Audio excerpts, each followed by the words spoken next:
lucky team is going to have the pleasure of, bringing this back to their school in about 3 weeks. What do you think about that, Rob? Pretty sweet. Hopefully it's my team. You look good in that helmet, by the way. Thanks, man. Hi. Let's have a good show today, huh? Take that. Thank you. It is Sweet 301 time. Welcome to Suite 301. We are here in our Pittsburgh office in Suite 301 here in the beautiful city of Pittsburgh. Why we do it is to update everyone on our club sports around the nation: baseball, basketball, softball, and also football.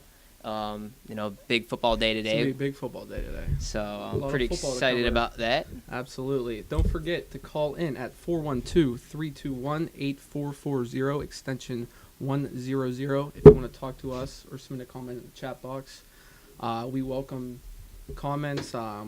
I know, we talked about football. There's a lot of big matchups this week, playoffs. Please chat and call in.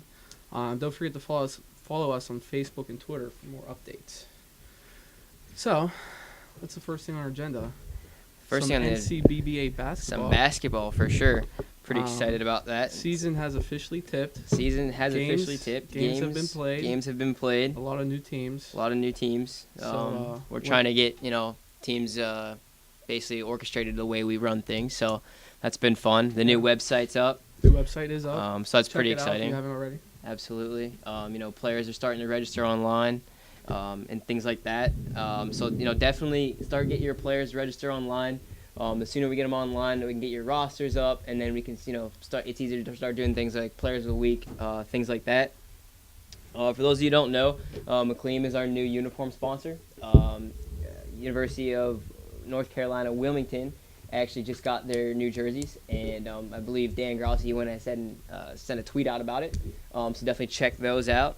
Our top 15 polls, it's actually interesting. Our biggest mover from preseason to week 2 poll is Cornell University. They moved up to number 2 in the ranking from a preseason poll. They were originally at number 6, so they moved up 4 spots. So we'll see. I mean, there's a lot of teams, Budzik, on here that I know that are new. So, the first couple weeks, I feel like voting is going to be all about, there might be a lot more bias in voting because, teams are holding their allegiance to themselves. And I know for like you're a big Pitt guy. So, you want Pitt. Yeah, you want Pitt to do well. And then I'm kind of basing my votes off of just talking to teams, whether they're going and playing at tournaments at Ohio State or JMU this past weekend, just trying to get a good edge of, how good the teams are out there. And then I guess the last thing, basketball-wise, is our national championship will be going back to Pittsburgh. LaRoche College. It's a Division III, I believe, school, a little north of the city. It's in a pretty good part of town. As far as things to do and whatnot, and there's a lot of good sports bars and restaurants, things like that. So we're excited to go back there. It's a good facility. They like us there. Andy, the associate head coach up there, he's awesome. He thinks it's a lot of fun. So we're definitely looking forward to having it back to Pittsburgh. But I think we have a caller. Let's bring him on. Who do we have? Alex from Syracuse. Alex, what's up, man? How are you? Good. How are you doing? Pretty good, man. Pretty good. I'm here with Craig Budzik. What's going on, Alex? How's it going, guys? Doing good. Pretty good, Alex. So I just have a few questions for you. Just want to, kind of learn about the team here, kind of what your expectations are for the season and whatnot. But I guess my first question for you, I know your guys' conference this year has taken like a facelift. We've had 3 new teams out of your conference in Binghamton, Cornell, and Ithaca. And I just wanted to kind of speak to you, if you guys are excited about that. The conference is, it's positive. It's looking, really good for this year. And, does that excite you guys that, you're playing some new teams? Yeah, absolutely. Last year we had only a couple teams in our conference, so playing a lot of regular season games wasn't something we did. So we weren't really as battle-tested once we got to Pittsburgh, which we found out the hard way last year.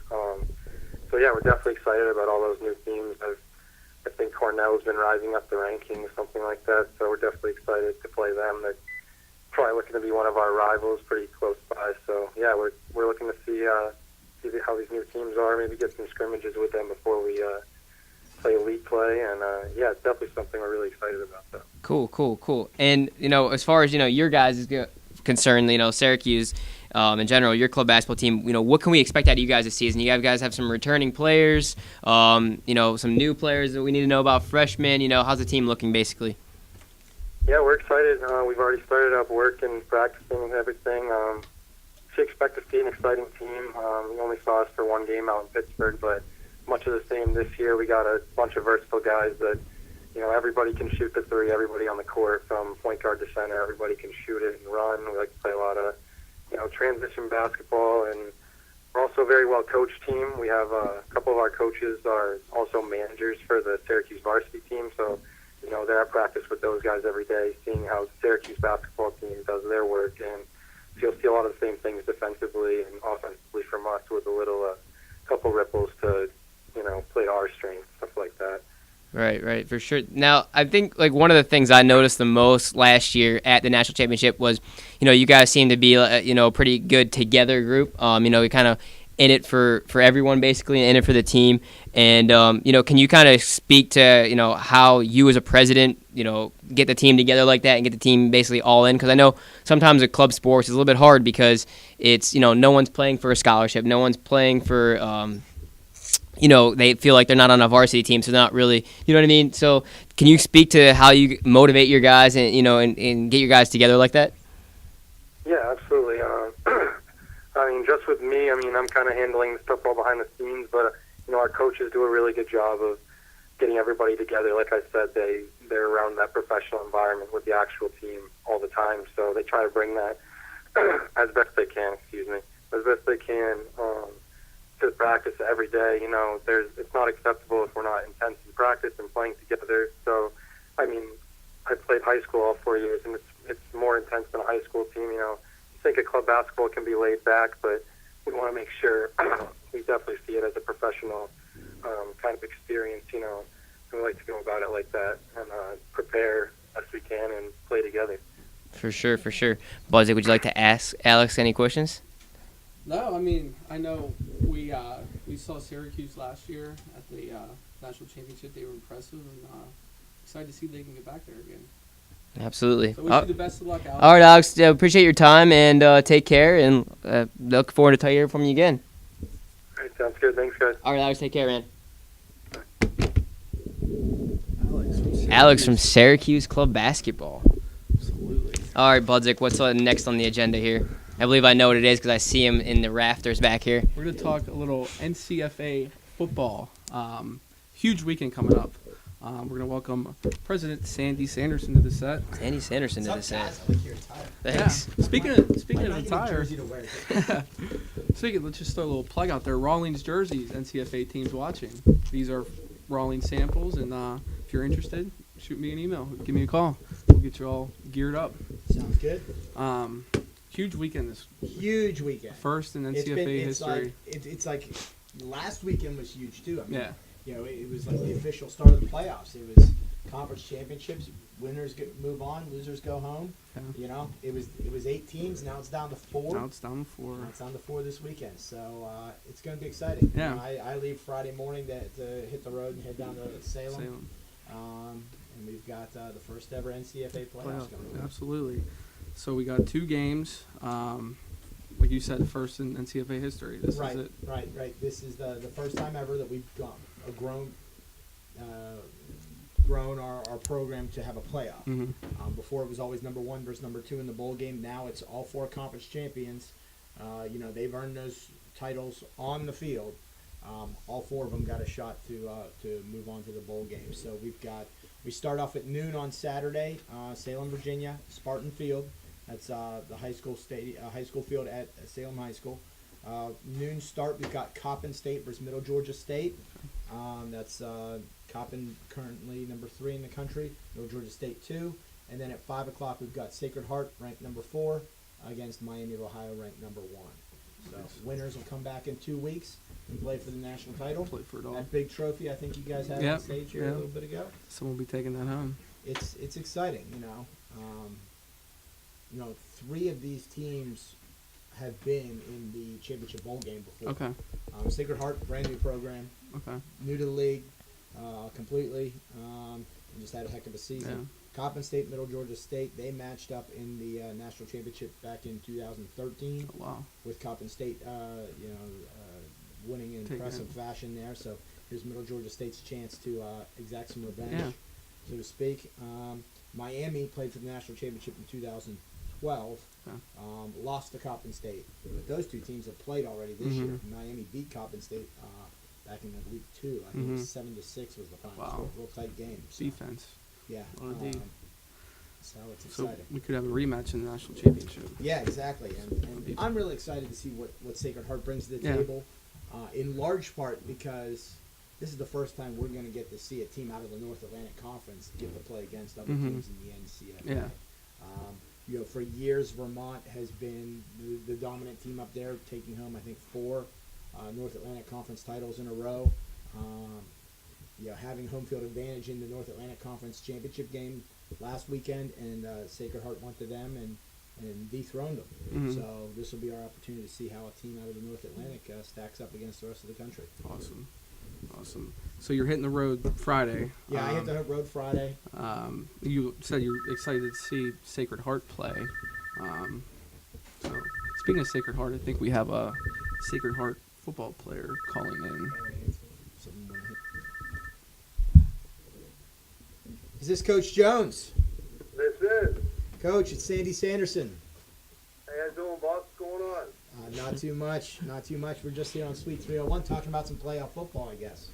Absolutely. Let's talk about it. All right. So we're joined here, for those viewing at home, we're joined with Coach Greg Jones of the Sacred Heart Pioneers Club football team.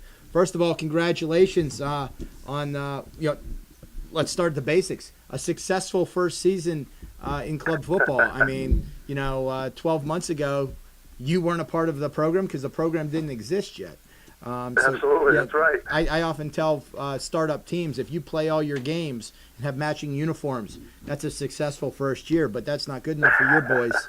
You decide you want to go out and take home a trophy, which you've done already. Congratulations on going to Vermont and dethroning them and taking home the North Atlantic Conference Championship. So you got momentum, and you got a big task ahead of you this weekend, going up against number 1 Miami. What's going to be your plan of attack against a team like that?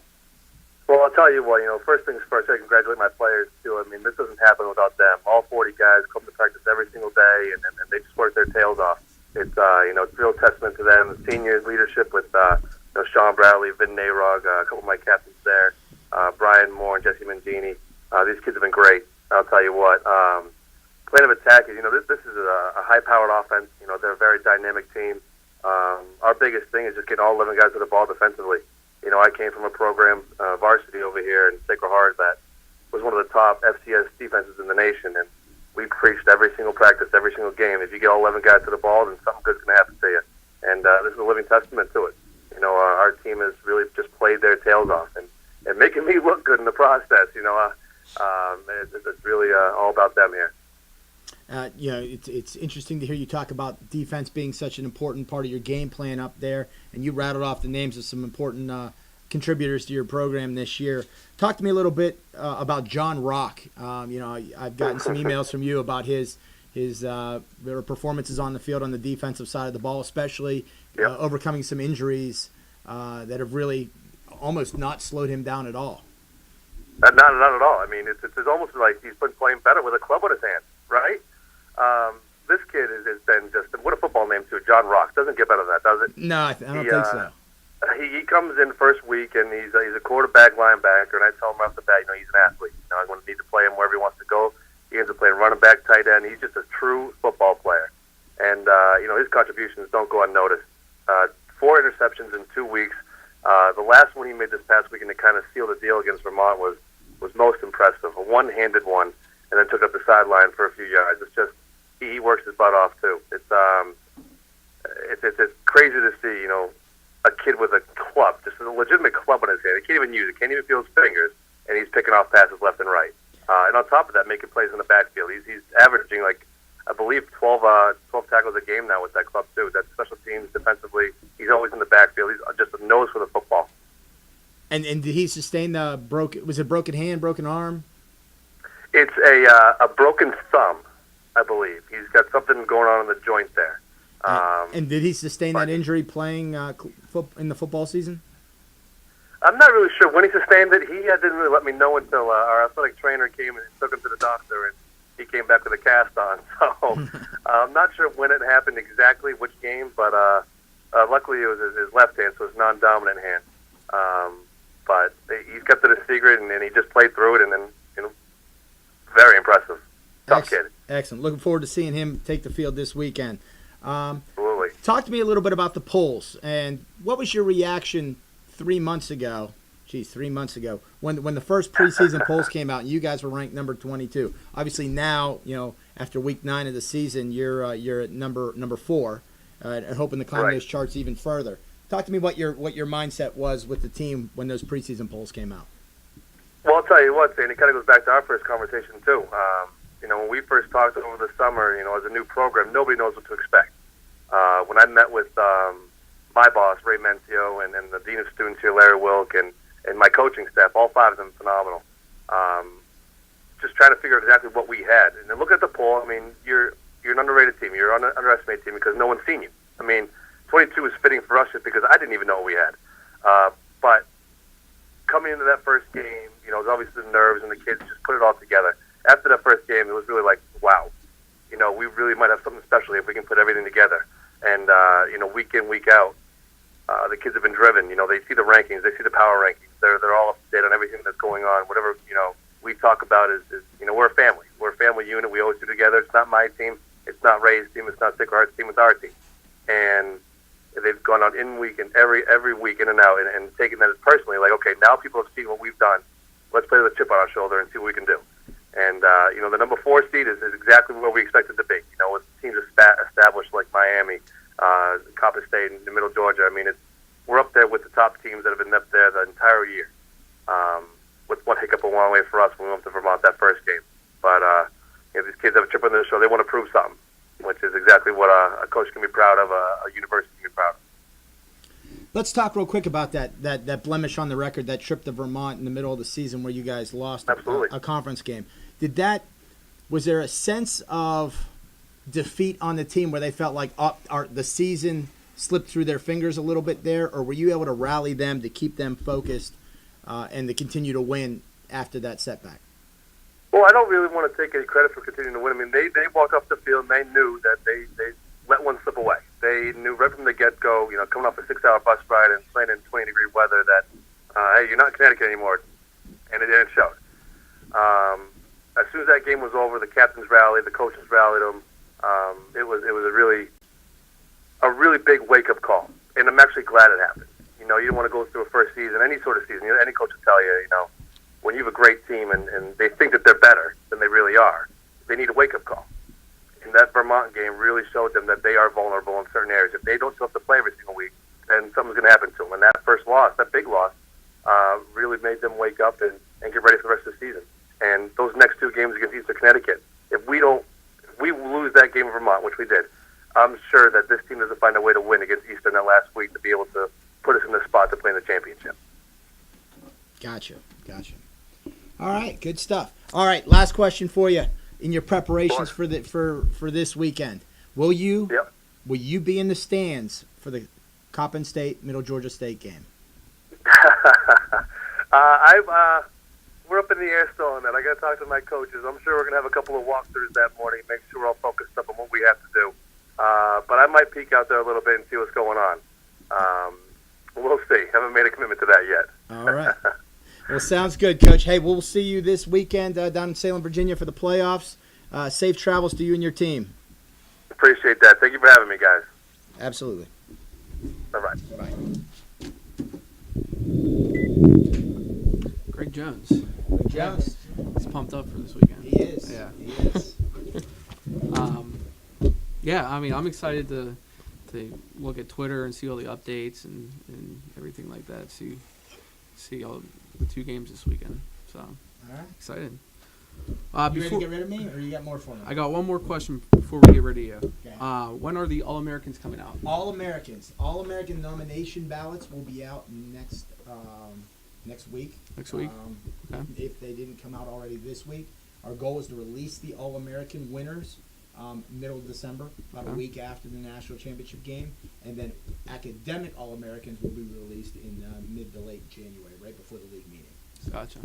So, All right. a Cool. little more stuff to bring to the off season. All right, thanks for Gotcha. having me, guys. Yeah. Thank Appreciate you. it. Not a Let's look problem. good in your Thanks. football outfits. Thanks. Appreciate it. Your football outfits. All right. Who are we on next to?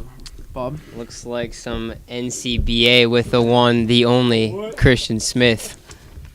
Boys, What's up, Christian? How are you? you look like a kicker.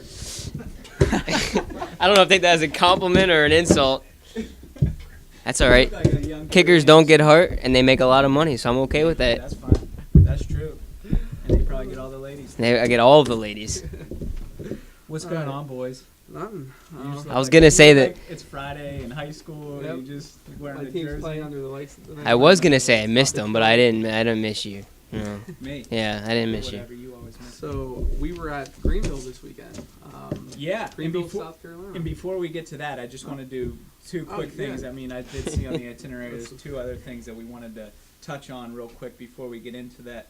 The one being the fall season Sure. for D1 and D2 Yes. has completed. Yes. Last weekend Correct. was the last weekend for that. Division 1, I think I said it a few shows ago that not a large sample size, not a lot of games being played in the fall for Division 1, so it's really hard to kind of get an idea of who's kind of leading the pack that early on. But at the Division 2, there's been a ton of games being played. Just, like SUNY Binghamton, 9-3. They've already got 12 games played out of a total 18, I think they'll need to play. So they're in good shape at 9-3. They're not atop the standings, but RPI, who is 3-0, and I want to say those are maybe 3 forfeit victories. So things might shake out a little differently up there. Monmouth 8-1 already in the fall season. Penn State 6-0. Rowan 8-1. Loyola Maryland 8-1. I think the big, I don't want to say surprise, but a big kind of shocker is the University of Windsor, who's a brand new team. They're out of Windsor, Canada. 9-0. Haven't lost a conference game yet. They've already played, looks like 22 games total. Wow. So they got a lot of games under their belt. Definitely a team to look out for come district playoffs and eventually a national championship, D2 national championship. So a lot of games being played. If you want to take a look at how things are shaping up Division 2 wise, as I said, a lot of games. Look at the standings page. It's on the club baseball website, so make sure to check that out. Just a recap on the World Series. We got those under lockdown. They're all locked up. Division 2's in Pittsburgh, Kansas at JC Ballpark. That's May 20th through the 24th. I believe Eric's going to be locking up the hotel very shortly, so word will come out about that. D1, May 27th through June 2nd in Paducah, Kentucky. We'll be at the Drury Suites. We'll have a press release about that coming out very soon. So teams should be looking forward to that. That's where you want to get to. But yeah, as you mentioned, as I came on here, now we're getting to we had Greenville. just got back last night from Greenville for the Greenville Fall Invitational.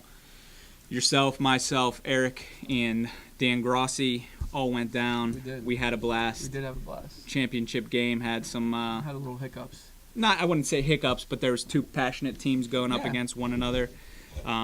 Tempers were flaring a little bit. Tempers were flaring. You're going for a win, You're Yeah. going for the ship. Yeah, You can know, take this- that trophy back. To Exactly. Kansas. No other team has won it other than ECU. So Elon did eventually Yeah. win that championship.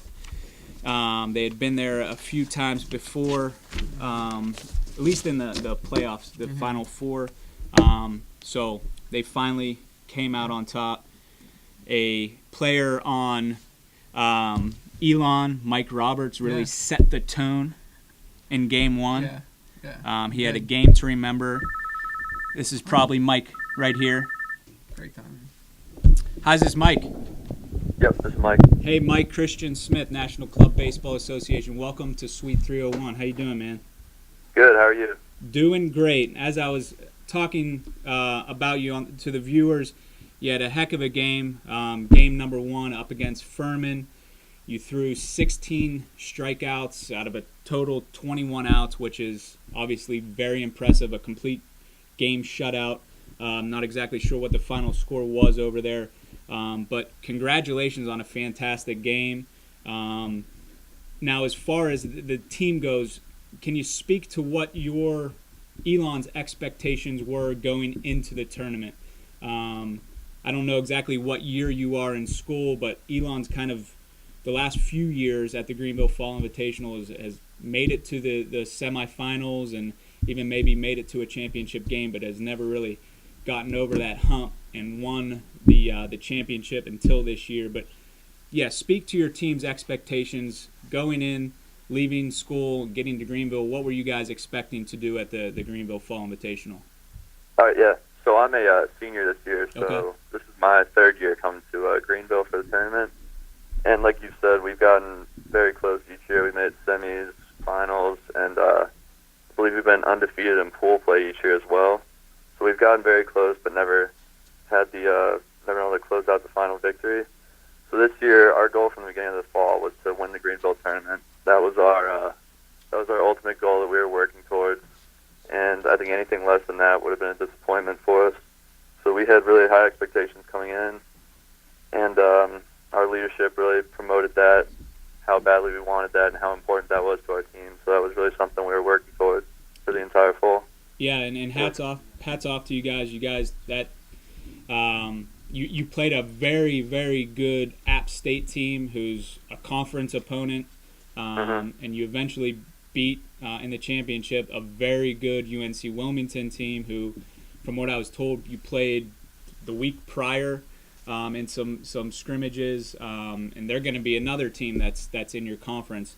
Obviously, the championship game, as we were talking, it was a very, very, very exciting game. You guys eventually went on to win 3-2, and with 2 outs left, the bases were loaded, and there was definitely some high intensity going on in that game, and obviously some emotions between the teams got the better of the guys. But do you think your performance in Game 1 set the tone to make the run that you guys did? I would like to think it helped. Definitely coming out hot that first game was huge. But overall, I just wanted to go out and really give as many innings that I could to the team. I know we're going to have to play, if we make the finals, 5 games in 3 days. So that can be pretty tolling on a bullpen. And I just wanted to go out and give as many innings as I could, so it was nice to be able to finish that game. But after that, it was all in the hands of my teammates, and they still had to go out and win 4 games. So they really deserve all the credit for that. I mean, I did everything I could, but after that, it was all in their hands, and they stepped up and really stepped up and performed well in that situation. And I guess my last question for you is, and I kind of touched on it, but you saw in the semifinals and the final, it was made up of all Mid-Atlantic teams, 3 of which were from the Mid-Atlantic South, Wilmington, App State, and Elon. There were some good teams at the Greenville Fall Invitational, and to have those 4 teams and 75% of the Final 4 be from your conference, I mean, how excited are you guys going into the spring knowing that it's going to be a dogfight to win that conference? And we're not, ECU wasn't even there. So kind of speak to that. What are your expectations for this spring? Are your guys really excited, to close out the fall, but just get closer to the spring so that you can really, move off this win and really move into the spring and have a successful spring in the Mid-Atlantic South? Yeah, I mean, we're definitely in a very tough conference. Everybody competes hard every weekend, and I think this fall really showed us that we can compete with anybody. We have the talent and depth to compete with anybody, and been really impressed by the dedication from the whole team. Just everybody showing up, working hard every week. The depth that we have kind of is a breeding ground for competition, people competing for spots and just making each other better every day. And I think we can really turn some heads in the spring because we know that we have the confidence that we know we can go out and compete, and we just want to show everybody else that we're on the same level as them. Yeah. We're really hungry for the spring. Really got some exciting new talent out there. We had a freshman come in this weekend and record 3 saves in 2 days, which was huge. So we have some exciting new talent coming in, and really just I think we can compete with anybody in our division. Oh, I agree 100%. Was it number 11, the guy that closed out the game, the championship? That's Bobby Albers. He's a And freshman? Yep, Wow. he's a freshman. So we really stepped up big. Well, yeah, I mean, for him to have a 1-run lead going into the bottom of the 7th and, kind of get into a jam and work himself out of that, it shows definitely some huge composure. And I know you guys got a lot of lefties, including yourself, correct? Yeah, that's true. We have four lefty starters, so pretty much we see all of our starters as aces, basically. Pretty much 1A, 1B, 1C, and 1D. That's awesome. So we think any of those guys can go out any day and give us a gem and win any game for us, which is a great situation to be in.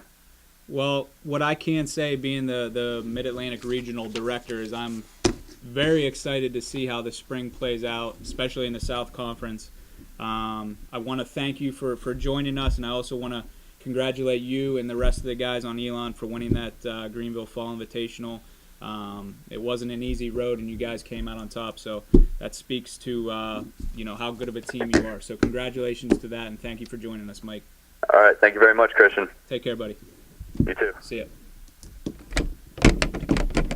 Yeah, 16 strikeouts, 21 batters. That's not too bad. That's not bad. Sounds like me pitching against Craig Budzik.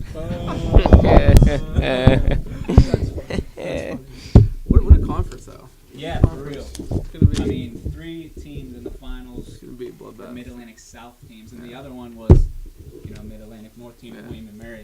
No South Atlantic teams made it. It's gonna be tough. It's gonna be No tough. Division II teams made it, but there's always next year. Always next Yeah, year. so if you're interested in going to the Greenville Fall Invitational next year, let us know. Absolutely. Well, you're done. I am done. Yeah, we don't need you anymore. Thanks for your time, though. Appreciate it. Dead fish handshake. All right, guys, thanks. Yep. So yeah, Greenville was fun this weekend. You look like a lobster from Greenville. Yeah. Get a little burnt. Got sunburned during the day and had to wear 3 hoodies at night. Interesting. Yeah. It was pretty warm here. I would say I was jealous you're down South Carolina if the weather was bad here, but I mean, 66 out today, so Yeah, it's a beautiful day. welcome to Pittsburgh. So Dan Grossi, did we have a chat box question over there? I saw you on the chat box. Okay, just double checking. I thought I was getting excited. I thought someone was gonna ask one of us a question, but guess not. But I think we have Savannah up next. Yeah. Just waiting for her to call in with the NCFA. We're gonna call her. Yeah. 103.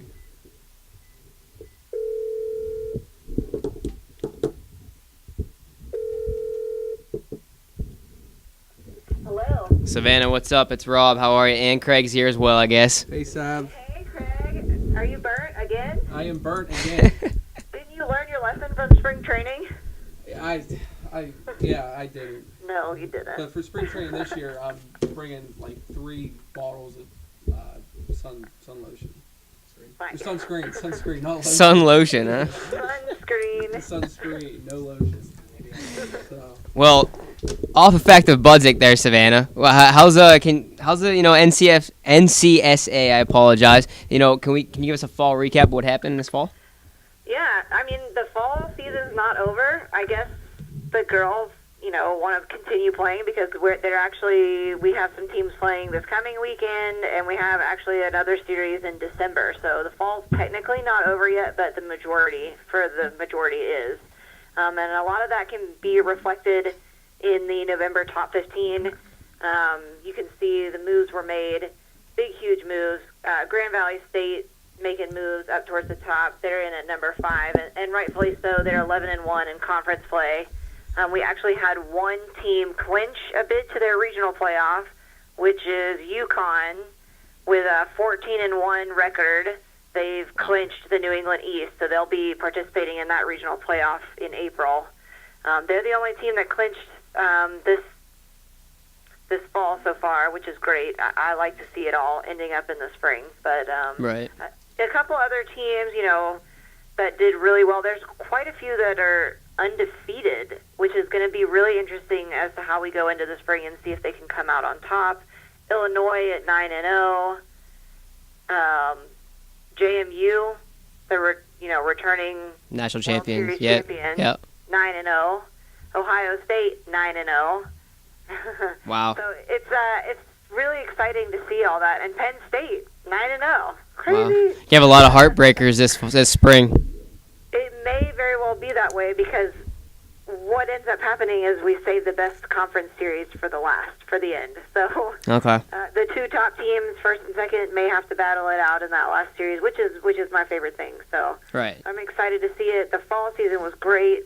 It really set us up for an exciting spring with only one team clinching a bid to regionals this fall. So. Right, for sure. Yeah, I mean, you just kind of answered my second question. You kind of gave us a fall and a spring recap there. But no, that was good. Definitely sounds like there's going to be some good softball being played in the spring, which is exciting. We like to see that for sure. But I guess my next question is, what's the status of the World Series for this year? Location, dates, time, what do you got? Well, we're going back to Columbus, Georgia. I know the team saw their press release come out earlier this summer that we have re-signed with Columbus, Georgia for the next 2 years, 2016 and 2017. Okay. For 2016, the dates are May 20th through 22nd. And like I said, the only team that has a shot at it right now is UConn. Right, for sure. We'll see if they can make it through the New England Regional Playoff, but I'm really excited to see, is JMU going to make it back, or are we going to have a new champion this year? Right, for sure. And then I guess the last thing we'll touch on is spring training. I know that, I saw it today, Dan Grossi and Eric, they came back from Greenville and they're working on teams' deposits today. So how can teams, go about signing up for spring training? And, I mean, how's spring training looking, as far as teams go and, committed teams and things like that? Yeah, I think Dan and Eric are going to touch on the baseball side of things. I'd like to point out that even if Elon wanted to come, they probably wouldn't even be able to come because their week of spring break's so full. So sorry you guys are missing out. I'm glad you won the Greenville Invitational, but we won't be seeing you in Florida. But as far as softball goes, softball teams actually have another few weeks to register, but we already have, 5 teams each week verbally committed, and those teams are just working on getting in their paperwork, just like Dan and Eric have been doing this week, taking in that paperwork for the baseball teams because their deadline was this past week. So, okay. Softball teams, you said shoot me an email, send me the paperwork, and get that in. For sure. And, I mean, just to wrap up, Craig, do you want to add anything? Savannah, do you want to add anything that we can, anything on your mind you'd like to throw out to the softball teams? Shout out for the free agent team. Yeah, free agent team. I am so excited to play on the free agent team. Play baseball in Tampa. I mean, how doesn't get any much better than that in March. But yeah, I'm excited for the free agent team. Tell us what the free agent team is, Craig. The free agent team is if your team can't make it down to Tampa, and you personally want to go, you can contact Eric or Dan Grossi or Sav, and they will be able to get you down there and play on the team in spring training.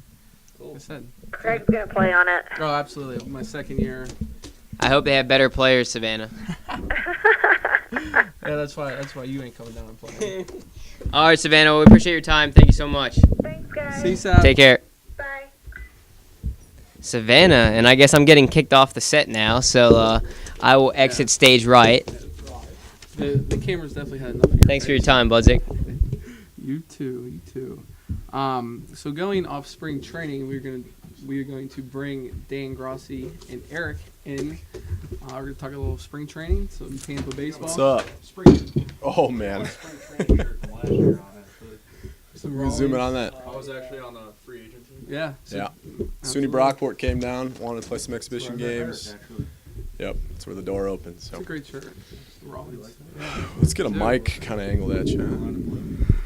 All right, so So guys, Dan, first question's for you. How many teams are we have for spring training this year? As of right now, we're expecting 65 teams to come down. Week 2 and 3, like Sav said, are filled up. And we're primarily looking for teams to come down for week 1, 4, and 5. Yeah, just not to interrupt you. Weeks 2 and 3, I think we have around 18 to 20 teams each week, and it's not that we don't want you to come down. It's just it's not feasible to have any, much more than that. There's only so many hours in a day, so many fields to play on. So if that's one of you guys and you're interested in coming, get on it ASAP so we can get you into the event. So Spots are definitely filling up quick, huh? yeah, and the free agency, we obviously want to touch on that. We got this great shirt here, big sponsor, Rolling Sporting Goods. The NCBA staff will play on it. Other individuals from around the country, partial teams, locals, ineligible players, coaches, alumni. Literally anyone that's interested. We're looking for some guys. Always looking to get some participation numbers up and field a team. Function like just like any other NCBA team. And you play other NCBA teams, you practice, you still get to enjoy the spring break. And the weather. That every other team's enjoying too. Weather's beautiful down there. Yeah. So, traveling teams. You want to contact Rachel at travelingteams.com. We have a third-party company this year handling all of our reservations. So if you're a team interested in coming down, you want to learn more about the rates, the options, the amenities of all the hotels and properties around Tampa, she's going to be the one you want to talk to. Her number is also 866-468-3268, extension 820. So she's got all the info about, what options you have. Say you want to give her a price, you want to give her a range of where your budget fits into. Bunch of nice hotels. Yeah, there's really nice hotels that cost some more money. There's some lower end hotels if you're more budget friendly. They got it all. You just got to contact her and tell her what you need, and she'll get it done for you. Exactly. So how do most teams get down to spring training? I know last year personally we rented vans because airfare is very costly when you're a club baseball team. Absolutely. So I think the best bet if you're going down to spring training is to definitely rent a vehicle rather than fly. Yeah, and we'll have more. Go ahead, sorry. I was going to say, you probably took the words from my mouth. Yeah, we'll have more information about the rental options, in the near couple weeks here. So once you go about making your reservations, say you are flying in, we can get you that info about the vans you can rent, or say you want to drive from wherever you're coming from. We'll get you price quotes, people you need to contact. Dan will have all that info for you. Absolutely. So if any teams are interested that still haven't signed up, you guys are... Yeah, contact myself, Dan, Savannah Aarons, the director of the event, does a great job. We're going to be working on sponsors pretty quick here to help you guys save some money even more, and plus you get to experience Tampa. Yeah. Go see some bars, go see some restaurants, touristy stuff to do. So. And if teams don't have the budget to get down to spring training, I would suggest starting up a fundraiser campaign and just to get some more money for your club account. Yeah, we've had a lot of teams contact us say, obviously the trip's very expensive. Let's be obvious. You're going to Tampa, you're either flying, you're driving, then you got to, rental cars, hotels. So Dan's the guy in the office you want to talk to for fundraiser. Pledge It's a great one too, but hit him up. He's got some. If you guys are interested at all, let's make this happen. Yeah, we got some great get you fact guys down sheets here. we can send your way. Real easy, bullet points of how you go about it, how you raise some money. We've had teams, raise thousands of dollars that you can use towards, traveling, lodging, whatever. A few weeks also. Yeah, we've had teams, fundraise a ton of money, Doing real well. and it's easier than you think. Just because oh my gosh, I got to raise $6,000. This trip's going to cost me $8,000, whatever. It's feasible. So you just got to talk to us, and we'll get you the resources to make it happen. Cool. Anything else on the spring training front? Friday, the big deadline for registration. It will go up $75 after Friday, and we need your paperwork and your $300 deposit, which is the $100 registration and $200 performance bond. After Friday, if we don't have that, it goes up $75. So there's some good incentive to save money right there. Absolutely. Easiest fundraiser ever. Pay on time. So. Get to it. Yep. All right. Well, I think that's it. That's all I got. All our viewers out there worldwide, thanks for tuning in. We hope you enjoyed the show. Also, check out our Sweet 301 survey that will be tweeted out following the show. I'll tweet that out from Cold Club Sports Twitter. You can follow us on that. Yeah, our next episode is December 15th at 3:01. You can find a recording of today's show and our previous shows at www.ustream.tv/channel/Sweet301. And guys, don't forget to follow us on Facebook and Twitter for any updates we might have. And just one last thing before I go. It's a game. Have fun.